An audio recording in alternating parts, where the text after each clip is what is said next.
Los Angeles mayor పీఠంపై భారతీయ సంతతి మహిళ జెండా పాతబోతోందా? అమెరికా పశ్చిమ తీరంలో సంచలన రాజకీయ ప్రకంపనలు సృష్టిస్తోందెవరు? హాలీవుడ్ సిటీ పొలిటికల్ రేస్లో ఊహించని ట్విస్ట్. డెమోక్రటిక్ పార్టీ అధికారిక అభ్యర్థి ప్రస్తుత మేయర్ కరెన్ బాస్కు గట్టి సవాల్ విసురుతూ రిపబ్లికన్ల ఆశలపై నీళ్లు చల్లుతూ భారతీయ సంతతి ప్రగతిశీల నేత నిత్యారామన్ రన్నరప్గా దూసుకొచ్చారు. క్లైమాక్స్ వరకు ఉత్కంఠ రేపిన ఓట్ల లెక్కింపులో మాజీ రియాలిటీ టీవీ స్టార్ను వెనక్కి నెట్టి మరి నిత్యారామన్ సెకండ్ ప్లేస్ను కొట్టేశారు. దీంతో నవంబర్లో జరిగే మహాసంగ్రామంలో ఇద్దరు మహిళా నేతల మధ్య ముఖాముఖి పోర్ ఖాయమైంది.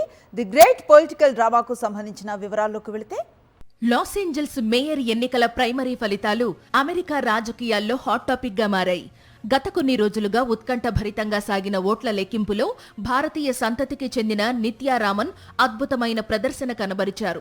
తొలుత వెనుకబడినప్పటికీ చివరి రోజుల్లో పోస్టల్, లేట్ బ్యాలెట్ ఓట్లు భారీగా రావడంతో ఆమె రిపబ్లికన్ అభ్యర్థి స్పెన్సర్ ప్రాట్పై 3,000కు పైగా ఓట్ల ఆధిక్యతను సాధించి రన్నరప్ గా నిలిచారు. ప్రస్తుత మేయర్ కరెన్ బాస్ 35% లోపు ఓట్లతో మొదటి స్థానంలో నిలవగా, నిత్యారామన్ దాదాపు 27% ఓట్లతో రెండో స్థానాన్ని దక్కించుకున్నారు. నిబంధనల ప్రకారం ఏ అభ్యర్థికి 50%కి పైగా ఓట్లు రాకపోవడంతో మొదటి 2 స్థానాల్లో నిలిచిన కరెన్ బాస్, నిత్యారామన్ నవంబర్లో జరిగే తుది పోరులో ముఖాముఖి తలపడనున్నారు. నగరంలో పెరుగుతున్న నివాస గృహాల ధరలు, నిరాశ్రయుల సమస్య, మౌలిక వసతుల కొరతపై నిత్యారామన్ చేసిన పోరాటం ఆమెను రేసులో నిలబెట్టింది.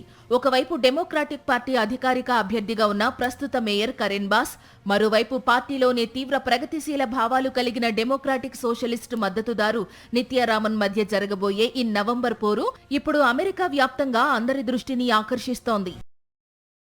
మరిన్ని అప్డేట్స్ కోసం ఛానల్ను సబ్స్క్రైబ్ చేయండి. నోటిఫికేషన్స్ కోసం బెల్ ఐకాన్ పై క్లిక్ చేయండి.